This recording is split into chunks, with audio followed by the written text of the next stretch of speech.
أعوذ بالله من الشيطان الرجيم. بسم الله الرحمن الرحيم.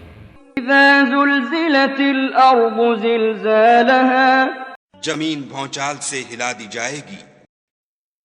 بسم اللہ الرحمن الرحیم۔ جامع سورت اور عید قربان کے احکام۔ ترمذی شریف میں ہے کہ ایک شخص رسول اللہ صلی اللہ علیہ وآلہ وسلم کے پاس آیا اور کہا، حضور صلی اللہ علیہ وآلہ وسلم مجھے پڑھائیے۔ آپ نے فرمایا، الف لام را والی 3 سورتیں پڑھو۔ تو اس نے کہا، بوڑھا ہو گیا، حافظہ کمزور ہو گیا، زبان موٹی ہو گئی۔ تو آپ نے فرمایا، اچھا حامیم والی صورتیں پڑھا کرو۔ اس نے پھر وہی عذر بیان کیا۔ آپ نے فرمایا، یسبح والی 3 سورتیں پڑھ لیا کرو۔ اس نے پھر وہی عذر بیان کیا اور درخواست کی کہ حضور صلی اللہ علیہ وآلہ وسلم مجھے تو کوئی جامع سورت کا سبق دے دیجئے۔ تو آپ نے اسے یہ سورت پڑھائی۔ جب پڑھا چکے تو وہ کہنے لگا، اس اللہ کی قسم جس نے آپ کو حق کے ساتھ نبی بنا کر بھیجا ہے کہ میں کبھی اس پر زیادتی نہ کروں گا۔ پھر وہ پیٹھ پھیر کر جانے لگا۔ تو آپ نے فرمایا، اس مرد نے فلاح پالی، یہ نجات کو پہنچ گیا۔ پھر فرمایا، ذرا اسے بلاؤ۔ وہ حاضر ہوا۔ تو آپ نے فرمایا، مجھے بقر عید کا حکم کیا گیا ہے۔ اس دن کو اللہ تعالی نے اس امت کی عید کا دن بنایا ہے۔ تو اس شخص نے کہا کہ اگر میرے پاس قربانی کا جانور نہ ہو اور کسی شخص نے مجھے دودھ پینے کے لیے کوئی جانور تحفہ دے رکھا ہو تو کیا میں اس کو ذبح کر ڈالوں؟ فرمایا، نہیں۔ پھر تو اپنے بال کتروا، ناخن کٹوا، مونچھیں پست کرا، زیر ناف کے بال صاف کر۔ اللہ تعالی عز و جل کے نزدیک تیری پوری قربانی یہی ہے۔ یہ حدیث مسند احمد، ابو داود، نسائی میں بھی ہے۔ ترمذی شریف کی اور حدیث میں ہے، رسول اللہ صلی اللہ علیہ وآلہ وسلم فرماتے ہیں، جو شخص اس سورت کو پڑھے اسے نصف قرآن پڑھنے کا ثواب ملتا ہے۔ یہ حدیث غریب ہے اور روایت میں ہے، اذا زلزلت آدھے قرآن کے برابر ہے، اور قل هو اللہ تہائی قرآن کے برابر ہے، اور قل یا ایھا الکافرون چوتھائی قرآن کے برابر ہے۔ یہ حدیث بھی غریب ہے، اور حدیث میں ہے کہ رسول اللہ صلی اللہ علیہ وآلہ وسلم نے اپنے صحابیوں میں سے ایک سے فرمایا، کیا تم نے نکاح کر لیا؟ اس نے کہا، نہیں۔ حضور صلی اللہ علیہ وآلہ وسلم میرے پاس اتنا ہے ہی نہیں جو میں اپنا نکاح کر سکوں۔ آپ نے فرمایا، قل هو اللہ تیرے ساتھ نہیں؟ اس نے کہا، ہاں یہ تو ہے۔ فرمایا، تہائی قرآن یہ ہوا، اذا جاء نہیں؟ کہا وہ بھی ہے۔ فرمایا، چوتھائی قرآن یہ ہوا، فرمایا قل یا ایھا الکافرون، یاد نہیں؟ کہا ہاں، فرمایا چوتھائی قرآن کے برابر یہ ہے، جا اب نکاح کر لے۔ یہ حدیث حسن ہے۔ یہ تینوں حدیثیں صرف ترمذی میں ہیں۔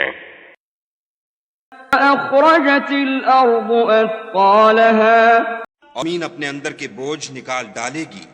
وقال الإنسان ما لها اور انسان کہے گا کہ اس کو کیا ہوا ہے؟ يومئذ تحدث أخبارها اس روز وہ اپنے حالات بیان کر دے گی، بأن ربك أوحى لها کیونکہ تمہارے پروردگار نے اس کو حکم بھیجا ہوگا۔ يومئذ يصدر الناس أشتاتا ليروا أعمالهم ان لوگ گروہ گروہ ہو کر آئیں گے تاکہ ان کو ان کے اعمال دکھا دیے جائیں۔ فمن يعمل مثقال ذرة خيرا يره جس نے ذرہ بھر نیکی کی ہوگی وہ اس کو دیکھ لے گا، ومن يعمل مثقال ذرة شرا يره اور جس نے ذرہ بھر برائی کی ہوگی وہ اسے دیکھ لے گا۔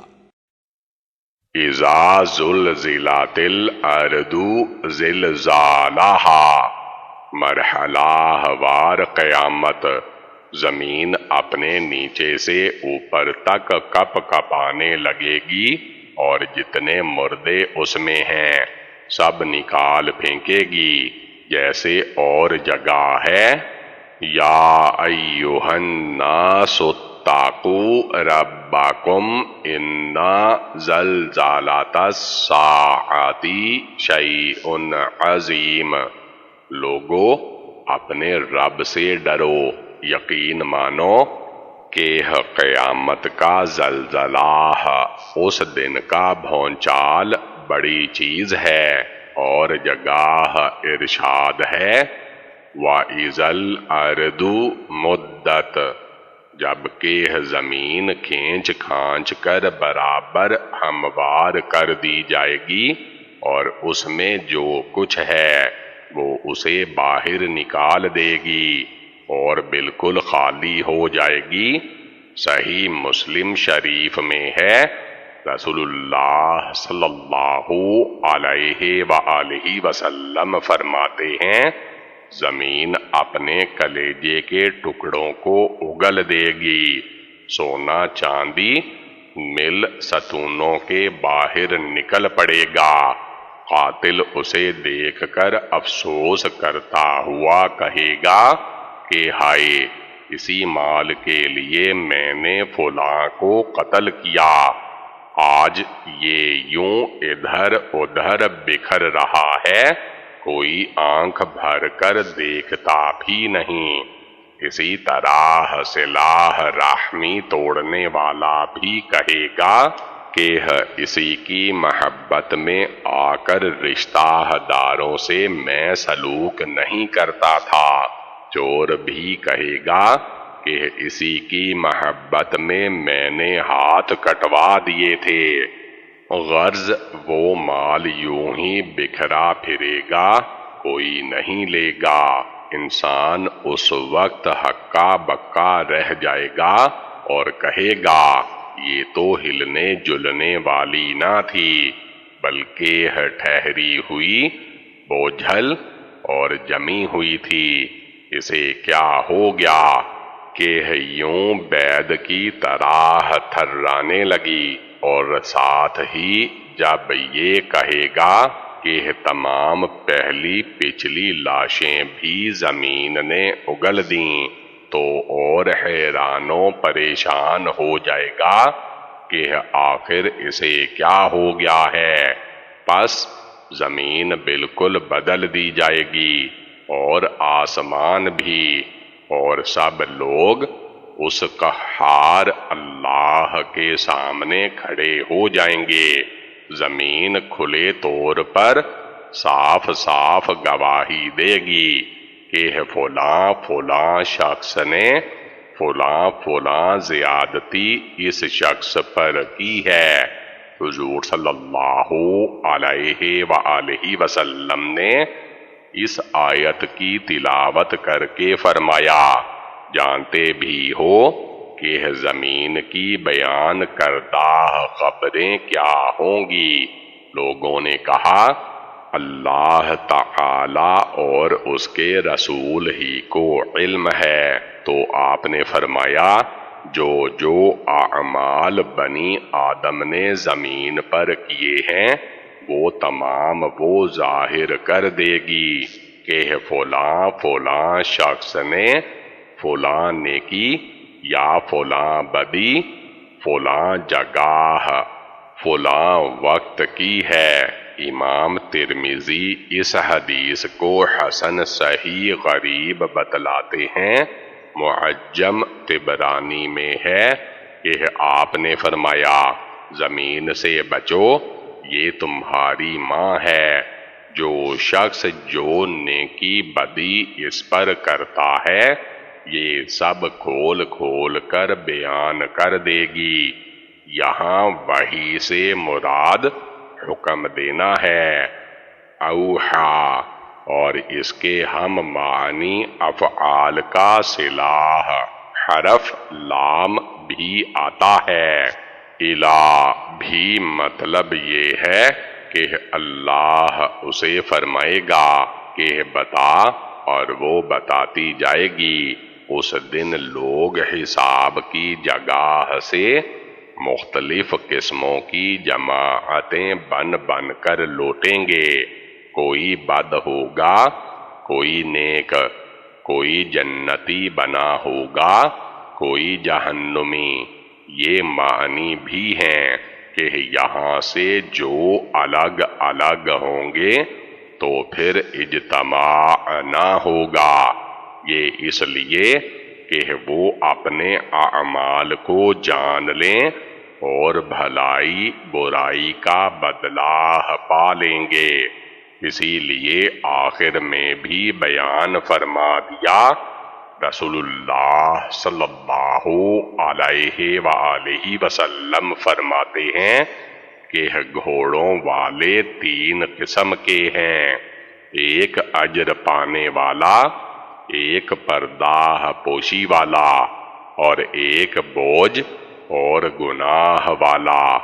اجر والا تو وہ ہے جو گھوڑا پالتا ہے جہاد کی نیت سے، اگر اس کے گھوڑے کی اگاڑی پچھاڑی ڈھیلی ہو گئی اور یہ ادھر ادھر سے چرتا رہا تو یہ بھی گھوڑے والے کے لیے اجر کا باعث ہے، اور اگر اس کی رسی ٹوٹ گئی اور یہ ادھر ادھر چلا گیا تو اس کے نشان قدم اور لید کا بھی اسے ثواب ملتا ہے۔ اگر یہ کسی نہر پر جا کر پانی پی لے، چاہے پلانے کا ارادہ نہ ہو تو بھی ثواب مل جاتا۔ یہ گھوڑا تو اس کے لیے سراسر اجر و ثواب ہے۔ دوسرا وہ شخص جس نے اس لیے پال رکھا ہے کہ دوسروں سے بے پرواہ رہے اور کسی سے سوال کی ضرورت نہ ہو، لیکن اللہ کا حق نہ تو خود اس بار میں بھولتا ہے نہ اس کی سواری میں، پس یہ اس کے لیے پردہ ہے۔ تیسرا وہ شخص جس نے فخر و ریاکاری اور ظلم و ستم کے لیے پال رکھا ہے، پس یہ اس کے ذمہ بوجھ اور اس پر گناہ کا بر ہے۔ پھر حضور صلی اللہ علیہ وآلہ وسلم سے سوال ہوا کہ گدھوں کے بارے میں کیا حکم ہے؟ آپ نے فرمایا، مجھ پر اللہ تعالی کی جانب سے سوائے تنہا اور جامع آیت کے اور کچھ نازل نہیں ہوا کہ ذرہ برابر نیکی یا بدی ہر شخص دیکھ لے گا، مسلم حضرت صعصعہ بن مالک رضی اللہ تعالی عنہ نے تو حضور صلی اللہ علیہ وآلہ وسلم کی زبانی یہ آیت سن کر کہہ دیا تھا کہ صرف یہی آیت کافی ہے، اور زیادہ اگر نہ بھی سنو تو کوئی ضرورت نہیں۔ مسند احمد و نسائی، صحیح بخاری شریف میں بروایت حضرت عدی بن حاتم رضی اللہ تعالی عنہ مروی ہے کہ آگ سے بچو اگرچہ آدھی کھجور کا صدقہ ہی ہو۔ اسی طرح صحیح حدیث میں ہے کہ نیکی کے کام کو ہلکا نہ سمجھو، گو اتنا ہی کام ہو کہ تو اپنے ڈول میں سے ذرا سا پانی کسی پیاسے کو پلوا دے، یا اپنے کسی مسلمان بھائی سے کشادہ روی اور خندہ پیشانی سے ملاقات کر لے۔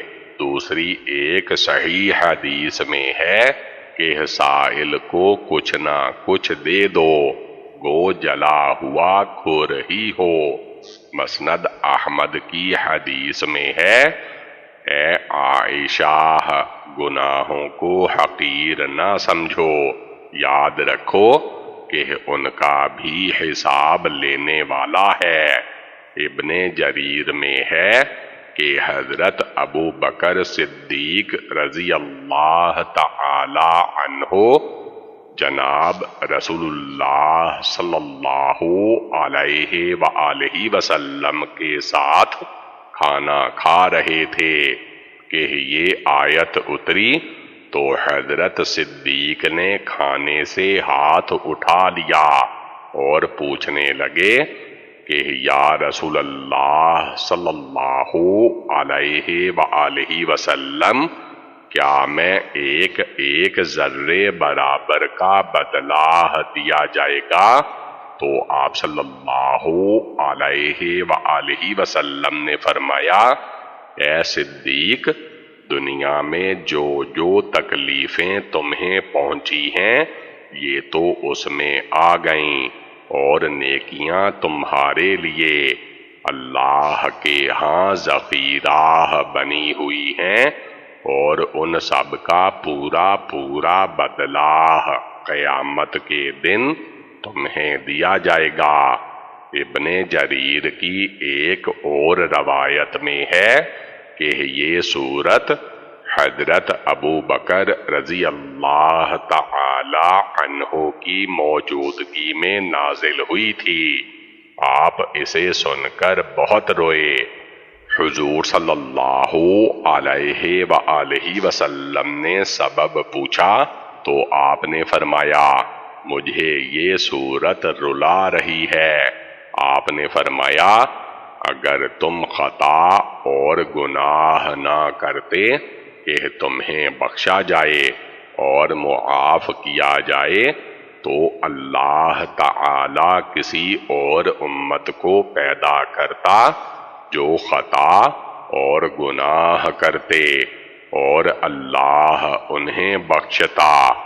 حضرت ابو سعید خدری رضی اللہ تعالی عنہ نے حضور صلی اللہ علیہ وآلہ وسلم سے یہ آیت سن کر پوچھا کہ حضور صلی اللہ علیہ وآلہ وسلم، کیا مجھے اپنے سب اعمال دیکھنے پڑیں گے؟ آپ نے فرمایا، ہاں۔ پوچھا، بڑے بڑے؟ فرمایا، ہاں۔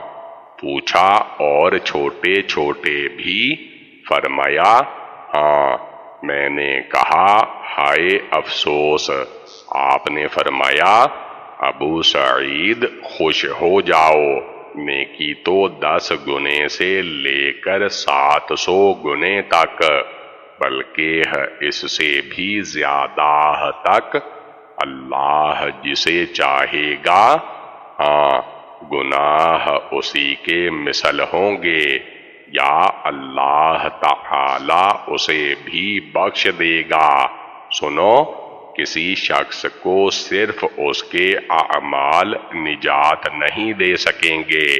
میں نے کہا، حضور صلی اللہ علیہ وآلہ وسلم، کیا آپ کو بھی نہیں؟ فرمایا، نہ مجھے ہی، مگر یہ کہ اللہ تبارک و تعالی اپنی رحمت سے مجھے ڈھانپ لے۔ اس کے راویوں میں ایک ابن لہیعہ ہیں۔ یہ روایت صرف انہی سے مروی ہے۔ حضرت سعید بن جبیر رحمت اللہ فرماتے ہیں، جب آیت یعنی مال کی محبت کے باوجود مسکین، یتیم اور قیدی کو کھانا کھلاتے ہیں تو لوگ یہ سمجھ گئے کہ اگر ہم تھوڑی سی چیز راہ اللہ دیں گے تو کوئی وثاب نہ ملے گا۔ مسکین ان کے دروازے پر آتا، لیکن ایک آدھ کھجور یا روٹی کا ٹکڑا وغیرہ دینے کو حقارت خیال کر کے یوں ہی لوٹا دیتے تھے کہ اگر دیں تو کوئی اچھی محبوب و مرغوب چیز دیں۔ ادھر تو اس خیال کی ایک جماعت تھی، دوسری جماعت وہ تھی جنہیں یہ خیال پیدا ہو گیا تھا کہ چھوٹے چھوٹے گناہوں پر ہماری پکڑ نہ ہوگی۔ مثلاً کبھی کوئی جھوٹ بات کہہ دی، کبھی ادھر ادھر نظریں ڈال لیں، کبھی غیبت کر دی وغیرہ۔ جہنم کی وعید تو کبیرہ گناہوں پر ہے۔ تو یہ آیت فَمَن يَعْمَلْ نازل ہوئی اور انہیں بتایا گیا کہ چھوٹی سی نیکی کو حقیر نہ سمجھو، یہ بڑی ہو کر ملے گی، اور تھوڑے سے گناہ کو بھی بے جان نہ سمجھو، کہیں تھوڑا تھوڑا مل کر بہت نہ بن جائے۔ ذرہ کے معنی چھوٹی چیونٹیوں کے ہیں، یعنی نیکیوں اور برائیوں کو چھوٹی سے چھوٹی اور بڑی سے بڑی اپنے نامہ اعمال میں دیکھ لے گا۔ بدی تو ایک ہی لکھی جاتی ہے، نیکی ایک کے بدلے 10، بلکہ جس کے لیے اللہ چاہے اس سے بھی بہت زیادہ، بلکہ ان نیکیوں کے بدلے برائیاں بھی معاف ہو جاتی ہیں۔ ایک ایک کے بدلے 10 بدیاں معاف ہو جاتی ہیں۔ پھر یہ بھی ہے کہ جس کی نیکی برائی سے ایک ذرے کے برابر بڑھ گئی وہ جنتی ہو گیا۔ رسول اللہ صلی اللہ علیہ وآلہ وسلم فرماتے ہیں، گناہوں کو ہلکا نہ سمجھا کرو، یہ سب جمع ہو کر آدمی کو ہلاک کر ڈالتے ہیں۔ رسول اللہ صلی اللہ علیہ وآلہ وسلم نے ان برائیوں کی مثال بیان کی کہ جیسے کچھ لوگ کسی جگہ اترے، پھر ایک ایک 2 لکڑیاں چن لائے تو لکڑیوں کا ڈھیر لگ جائے گا، پھر اگر انہیں سلگایا جائے تو اس وقت اس آگ پر جو چاہیں پکا سکتے ہیں۔ اسی طرح تھوڑے تھوڑے گناہ بہت زیادہ ہو کر آگ کا کام کرتے ہیں اور انسان کو جلا دیتے ہیں۔ سورت اذا زلزلت کی تفسیر ختم ہوئی۔ فالحمد للہ